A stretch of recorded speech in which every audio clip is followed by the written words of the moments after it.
Maryville, Indiana's finest, Gregg Popovich, the coach, the Hall of Fame coach of the San Antonio Spurs, stepped down as the head coach. We've come to know Pop, as he is called in NBA circles, as a guy that cannot stop ripping the president. That's right, Pop cannot stop ripping the president of the United States. If you are on the side of Kamala Harris, then you are on the side of one of the biggest lies in the history of our government. Argue with me.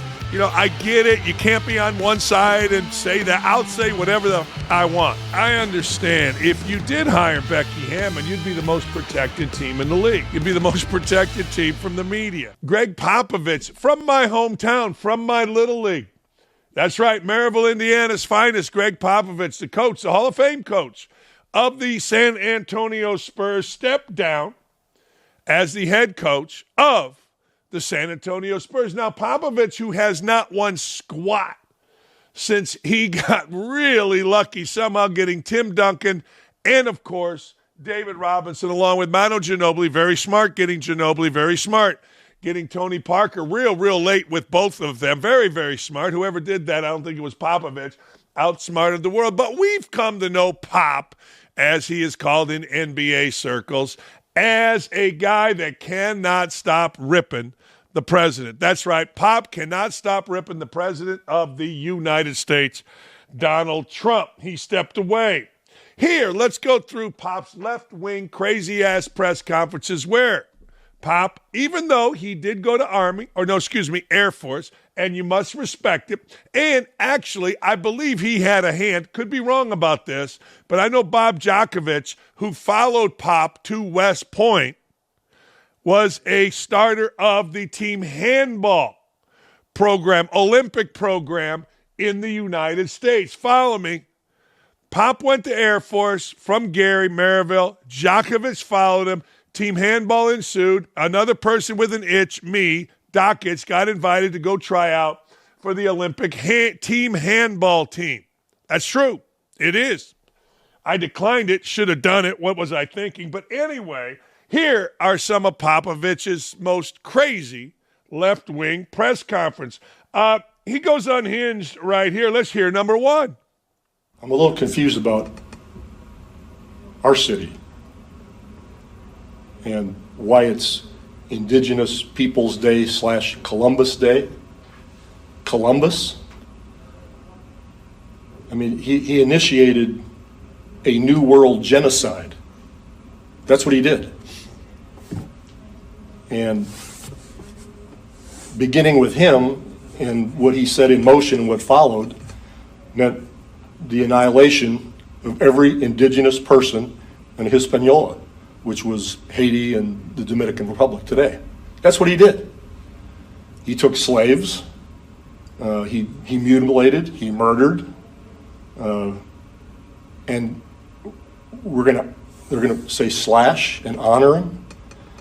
Well, I got to give the San Antonio Independent School District a little bit of credit because at least they added Indigenous Peoples Day along with it. And that's a step in the right direction. But what the hell is Alamo Heights thinking? It's Columbus Day. That's why they're off on Monday? Maybe there's something I'm missing and I'm ignorant. But it makes me feel like they're living in a phone booth and they're educating our kids. Columbus Day? And we're going to honor that. And it's no knock on Italian Americans. That's a silly argument. It's like saying we should be proud of Hitler because we're German.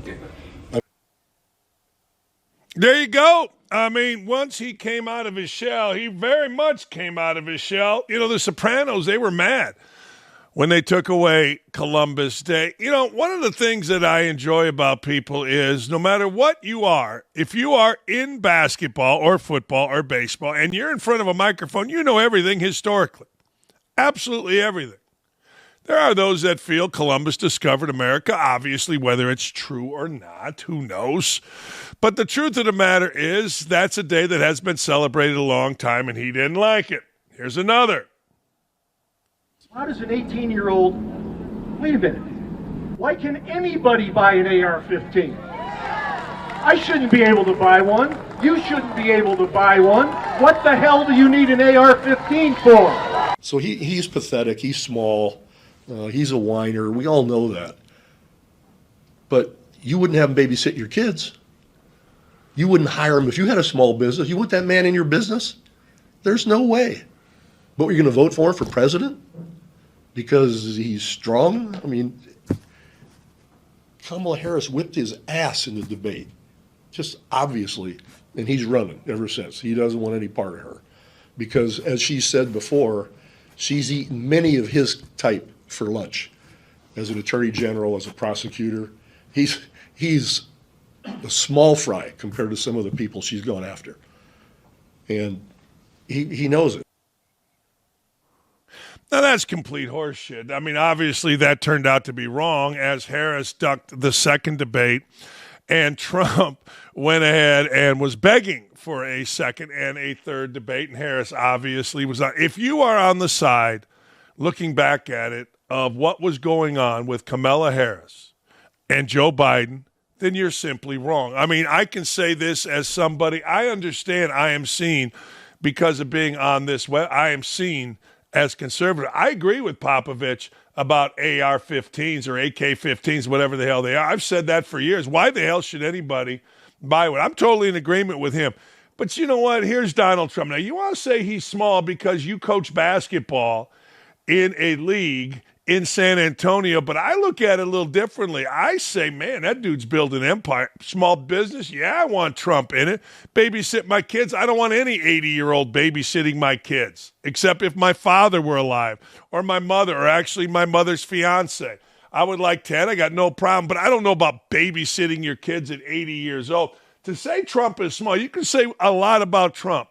You know, if you want to say he's a liar or whatever you want to say, but you ain't saying he's small, man. And I know what he means. That dude is larger than life. And if you are on the side of Kamala Harris, then you are on the side of one of the biggest lies in the history of our government. What's the lie?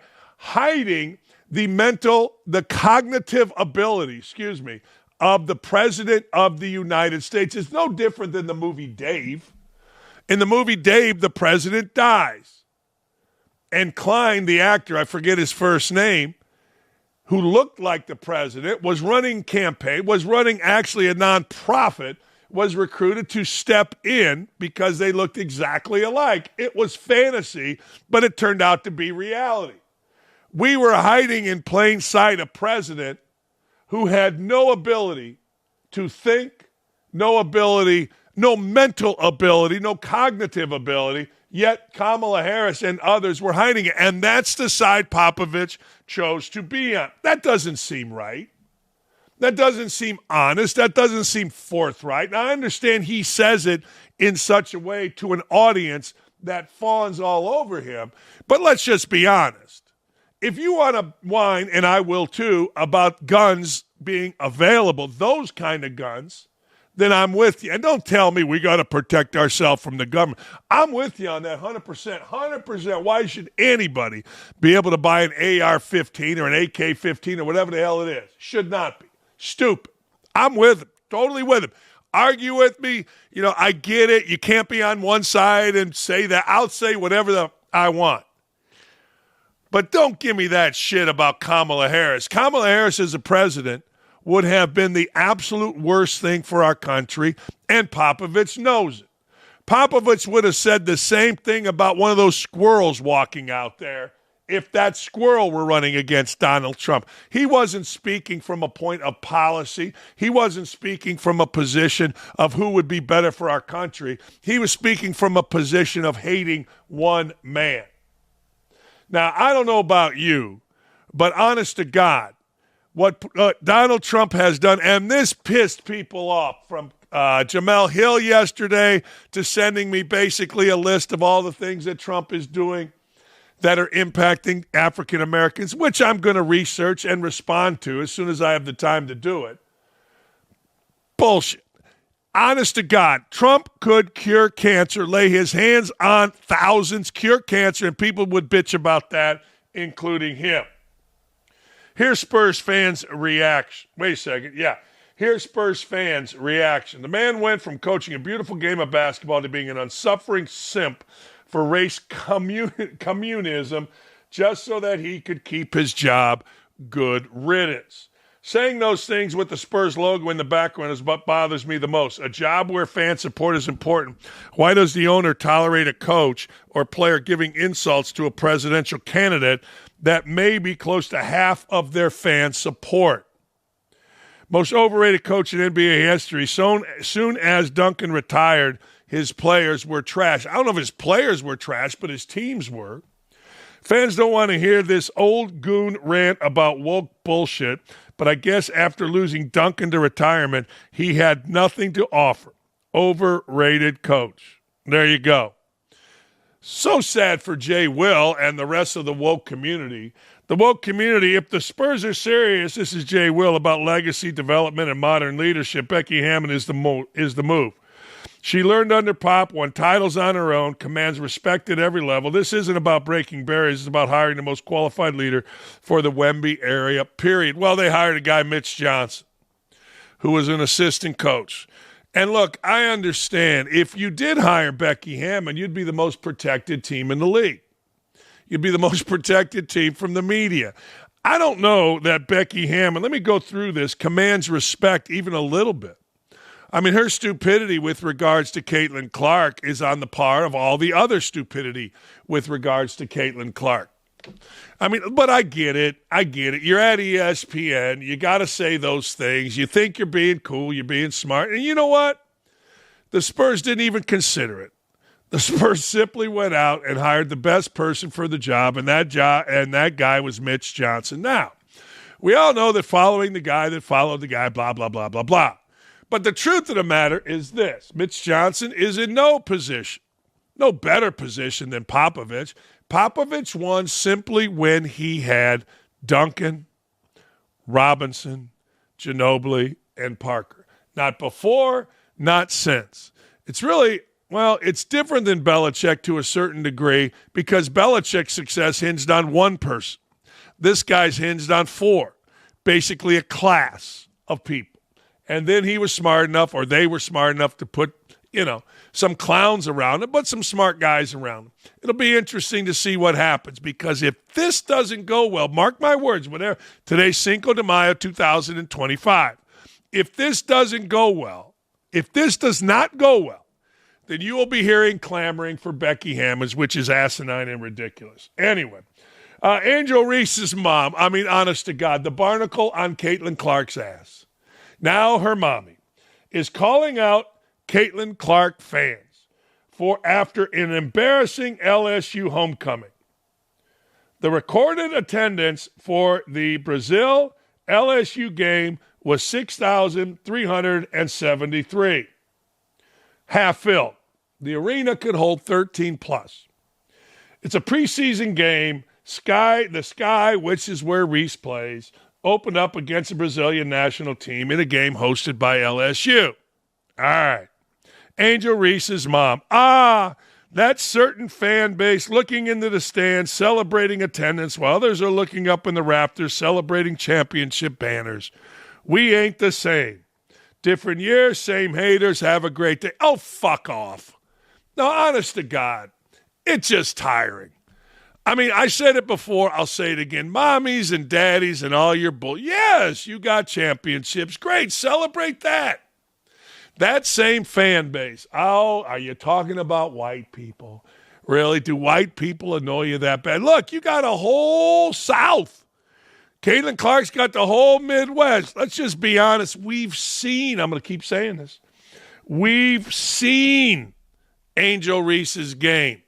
We've seen the equivalent of a JV center play basketball in the WNBA. We've seen 22% from layups. We've seen that. We've seen girls take their clothes off in an attempt to be popular. We've seen it. What we haven't seen is Caitlin Clark's Pete Maravich, Steph Curry type game. And it resonates. So don't whine about the people it resonates with. Get better at your craft. Yes, you got a championship. Yay! There you go. Celebrate that. Don't disparage. Fans were also, boy, this ain't good. Fans were also drawn to comparison to Caitlin Clark's college homecoming as her Indiana Fever clash against the same Brazilian team at Carver Hawkeye Arena yesterday saw unprecedented interest. And this just pisses everybody off. This pisses the sisters off, the racist women, the sexist women, the homophobic women, all that stuff. Not even 50% sold out is crazy. Carver Hawkeye sold out 15,000. 15,000 in 27 minutes. Now think about that. 15,000 in 27 minutes. Yeah, she doesn't have a national championship banner. She could have gone to UConn and won 4. That's the stupidity. That's all you got. Good for you. But I'll tell you this. It's only getting worse for Angel Reese. I'm telling you, it's only getting worse. Because, well, I know nobody wants to say it, but Sophie Cunningham and Lexi Hall and Caitlin Clark form a dynamic duo of really good players, very pretty women that handle themselves, I hate to say it, like women. Damn, that hurts. As does Aaliyah Boston. Aaliyah Boston's one of my favorite players. The reason I bring up Cunningham is because they just brought her over. Now, Aaliyah Boston is a fan favorite, very underrated fan favorite here in Indy. Why? I'll tell you why. Because she was the first pick in the draft. She was the anchor until Clark came. And Aaliyah Boston's really good. Started the season out a little out of shape. I know I said it. I wasn't allowed to. Everybody gets mad if you say a woman is out of shape. But mark my words, this team's going to win a championship, and then all the racist race baiters are going to lose their damn minds. All right. Damn! That's Nick writing it, and I like it. After years of being particular with everything he said to the media, Bill Belichick's relationship with his girlfriend is getting out of control, at least in the media. And according to Mike Florio, the very woke guy who runs Pro Football Talk, he's now looking for outside answers to his public relations problem. In defending his former coach, Julian Edelman claimed Hudson has been handling Belichick's PR. What? I'd fire her ass immediately, just like Bud Light did to that lady. Doesn't appear to be going so well, while Belichick insists his relationship with Hudson is personal and professional. That has not done much to improve his public perception. So now he's looking elsewhere. Florio reports that Belichick has been consulting with at least one seasoned PR expert, hoping to enhance his book tour and bolster the North Carolina football program's profile, which has taken some hits in the national media over the past week or so, based on the fallout from last Sunday's disastrous interview on CBS This Morning. I'm like Dave Portnoy. I like CBS This Morning. I do. It's my go-to if I think about it. I don't look forward to it like I got to watch it, but I do watch it every time it's on. Oh, man. Belichick clearly needs PR now more than ever. You know, I'm going to leave this to somebody else. Davey Hudson is one of our stud producers. He's located in Nashville, and I'm going to bring him in on this because I'm just curious. My thing on Belichick is from a coaching perspective. I'm like, yo, just coach the effing football team. Yo, just win games like you do as Bill Belichick. But apparently that ain't the case. My thought on the girlfriend, Davey, my thought is run. Don't turn around or you're going to look like, or you're going to turn into stone like freaking Sodom and Gomorrah. Run. Kick her to the curb and go. What are your thoughts as a PR expert? Yeah, well, first off, no relation between me and Jordan. Just want to clear that up very quickly. The other thing, too, Dan, I think when you look at this situation, you talk about PR. I get from a football standpoint, it's not great, but the guy's got a new book coming out. If he's looking to sell copies, I mean, everyone's talking about this relationship, and apparently that is covered in the book. So that's one of those things. I would say if you're trying to rack up some money there, it's great. Now, if you're a North Carolina fan, I definitely understand why you would not be happy. It's like, hey, we got this guy coming in, and this is the storylines we have circulating around the entire football program. It's a mess. It doesn't look like it's going to get better anytime soon, but I am here for every minute of it. Do you like her, given that she's a family member? I don't see the appeal from anything I've seen from a personality standpoint. We'll put it that way. I don't either. It's like this. It's like, I always say this. C33, I remember the apartment.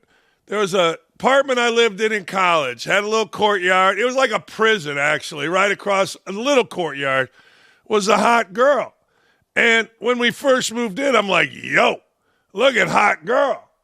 Well, I started dating hot girl because I got all this going and I could date hot girls.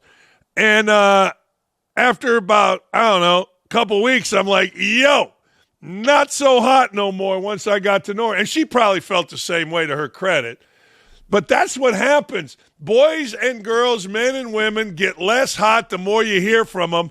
And every time I see her, every time I hear her talk, no, run, Bill, run. What do you think they even talk about, Dan? I mean, when you have that large of an age gap, I don't even know what the conversation consists of at that point. It's like, I get it, like if I'm trying to talk to my grandparents, like where the conversation goes there, but I would imagine from a romantic standpoint, it's got to be a lot different than that.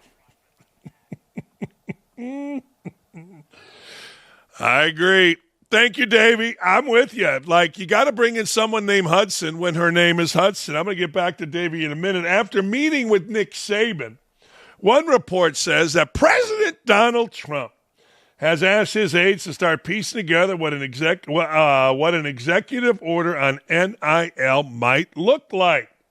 Discussing the ongoing situation around college athletics, most importantly NIL, which allows players to profit off their name, image, and likeness. Now, Saban, they think, now I don't know if anybody really knows this, but they think Saban walked away from coaching because, NIL is not name, image, and likeness. It's simply, how much can I pay you to come play for me? And I would love some type of order. I don't know if an executive order is the right thing, but I'm here for it. Everybody keeps bitching, whining, and moaning that we are supposed to have some guardrails, that we are supposed to have somebody leading the charge, and apparently there's nobody anywhere that can do that, so why not the president? The problem with this potential executive order, according to our friend Trey Wallace, is that it will most certainly lead to more lawsuits filed by players who feel they are being held back by the government on what they could possibly make in revenue off their name. If Donald Trump decided to sign some type of order that could provide guardrails around the House settlement, along with starting some type of oversight on how these payments would be made, then I could see something from D.C. coming together. A lot of these are public universities. I don't know if Donald Trump pulls what he's pulling with Harvard, which is, well, we're going to withhold funds from you because you're not teaching the right stuff. Until 2021, it was illegal for athletes to be paid, but the NCAA decided to roll out the rules for NIL. They pretty much left it to the schools to enforce these rules while also not putting up any guardrails regarding the matter. Let me tell you what I think. I think very clearly there needs to be guardrails. Who is that person? I'm one of those that says, I got no idea. Who wants to be involved? They had a person to lead it, the NCAA, the presidents, and the committees that were on the committees from universities. But nobody liked that. Nobody liked the guardrails that were there. Nobody liked the NCAA. Nobody liked the rule book this thick. Nobody liked it. Everybody bitched, whined, and moaned. And as the money grew, nothing was done about it until it went from 0 to 100. So now folks are saying what should be done. Well, what should be done is what is being done in any business.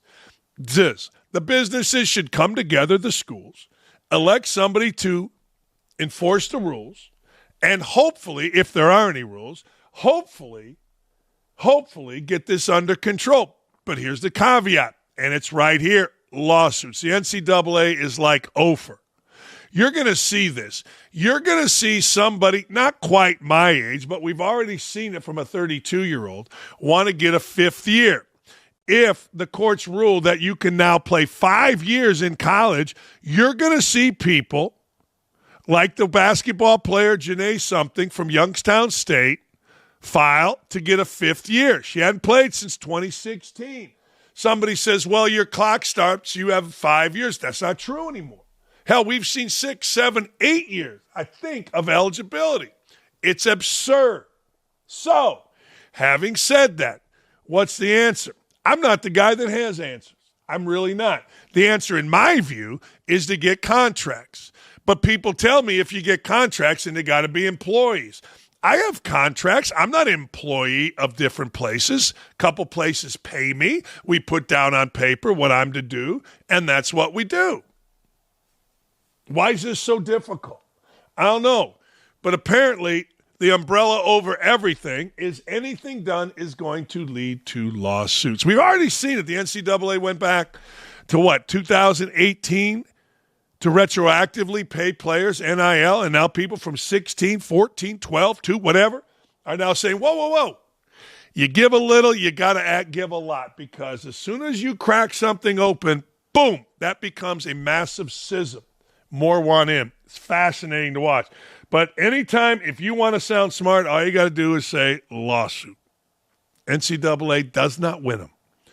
Hey, the New York Giants rookie and third overall pick, Abdul Carter, I don't get all this, has once again been humbled by the family of another Giants legend. This time, it's Phil Simms. The family, according to Simms, now this may be a cop-out, overruled Phil on his number 11, which Carter wore in college. Now, Simms is claiming he was all for it, but his family took a vote, and they said, no, Dad, nobody wears number 11. All right.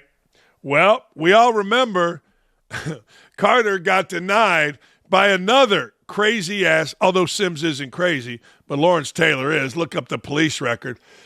He was asking for number 56. Lawrence Taylor said, oh, hell no, make your own way, son. Honest to God, I never heard of this. I never heard of somebody saying no, but what you going to do? Family overrules Simms, as Simms says. I ain't buying it. Breaking good news for Giants fans who believe in tradition. Here it is. That's Gary Myers. Phil Simms' number 11 will not be coming out of retirement for first-round pick Abdul Carter, who wore 11 at Penn State.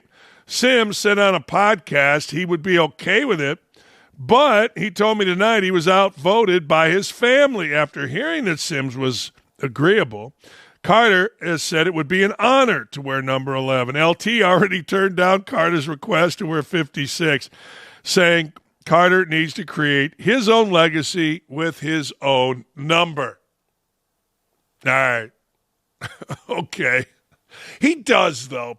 You know, once these old guys, once I get past guys my age being curmudgeonly and wanting their thing, all right. Well, does he really? Yeah, I think he kind of does. Or, I said this last week, you can do what Indiana does. Used to do. I don't think they still do it. They don't retire numbers. They honor numbers. Like somehow they gave me Isaiah's number 11. That wasn't honoring Isaiah. Number 42 was the main number at Indiana. Guys from John Ritter to Scott May to Mike Woodson all wore that number. And then it kind of went away. I dug that number. I wanted that number. But they gave it to a better player who lasted about 10 minutes at Indiana, a guy named John Flowers, who's now suing the university. Ucha Capesta. Anyway, here is Abdul Carter's response. Damn! At this point, I'm going to be out there with just my last name on my jersey. No number, just kidding. It's all love. Just want to play football. All right, Davey, walk me through this. Give me a different perspective. You're young, I'm old.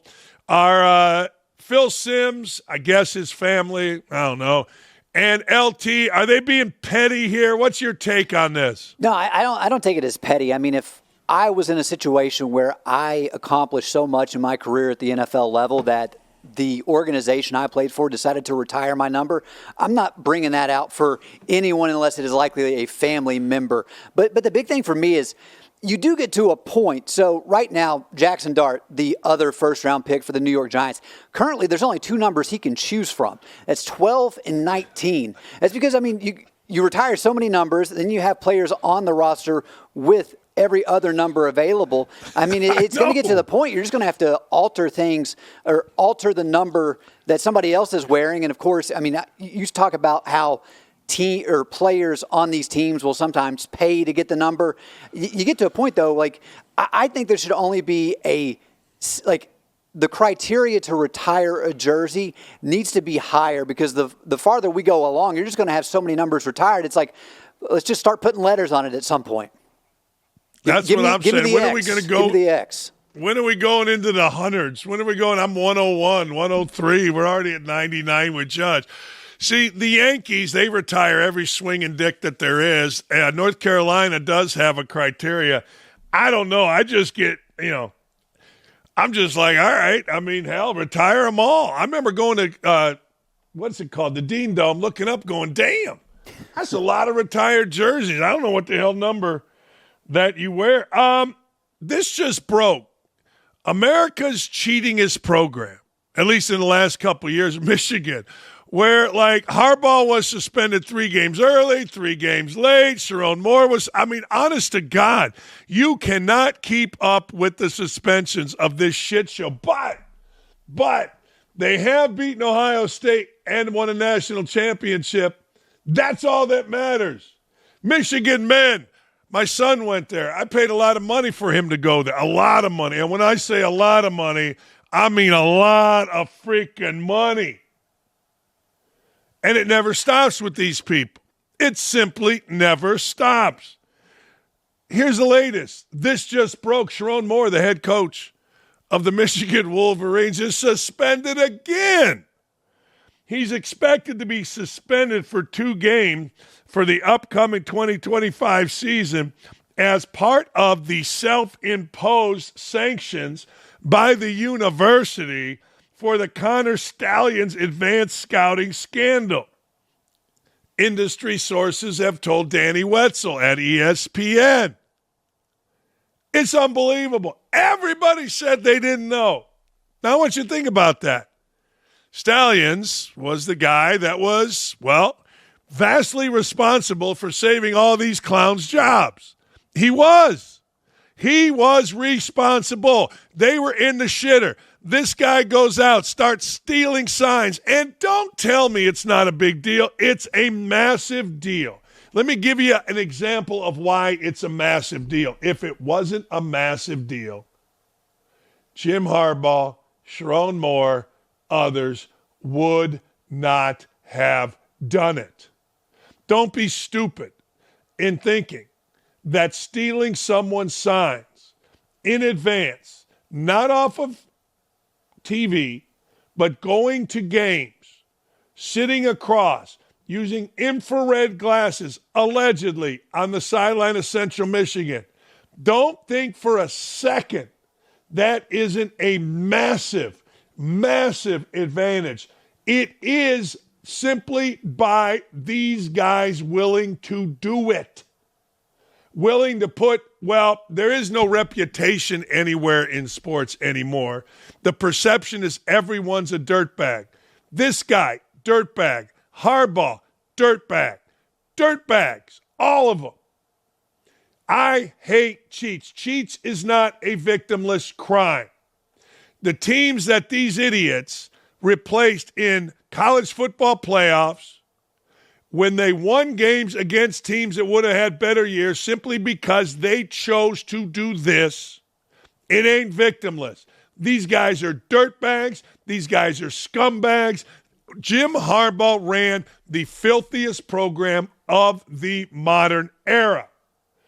Period. As evidenced by all the sanctions. This has been going on for years. Now, Michigan idiots will defend it by simply saying, worth it. Worth it. Worth the scandal, worth the dirtbag, because, well, we won a championship and we've beaten Ohio State. And ultimately, that's all they give a shit about. So throw out the old Michigan man bullshit, because that's what it is. It's bullshit.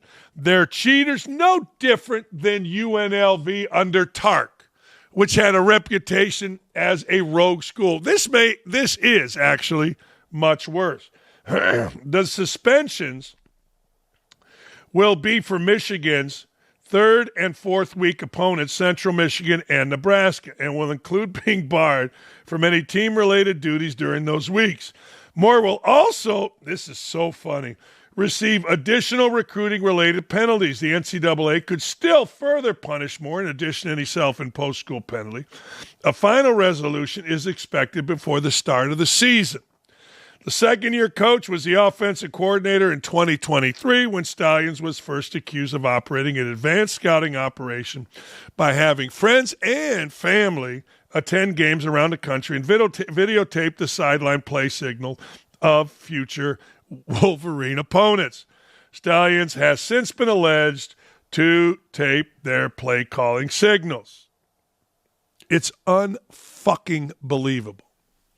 The only guy that's been fired is Stalions. Now, I want you to think about this. I'm sorry, there have been others.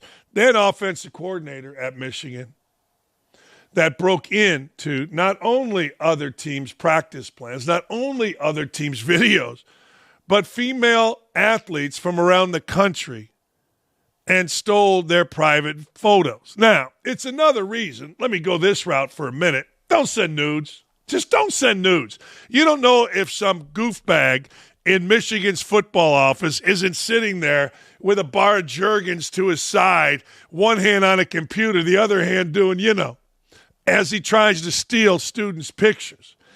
Michigan is the most disgusting program of the modern era. And I say that with complete disdain for the fact that I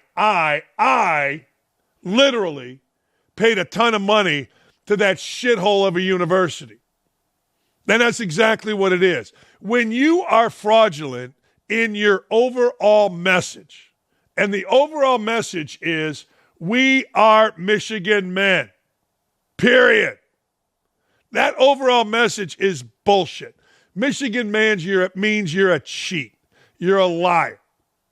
You absolutely 1,000% will harbor cheats and liars. You absolutely 1,000% want to, like all of the other major scandals across college football, going back to SMU having the death penalty, you're no different than any of them. You're a dirtbag program at a dirtbag school that promotes being a fucking dirtbag. And it pisses me off as someone that spent 25 years doing the absolute right thing in college basketball and lost his career because of injury. Not because I couldn't coach or recruit, injury.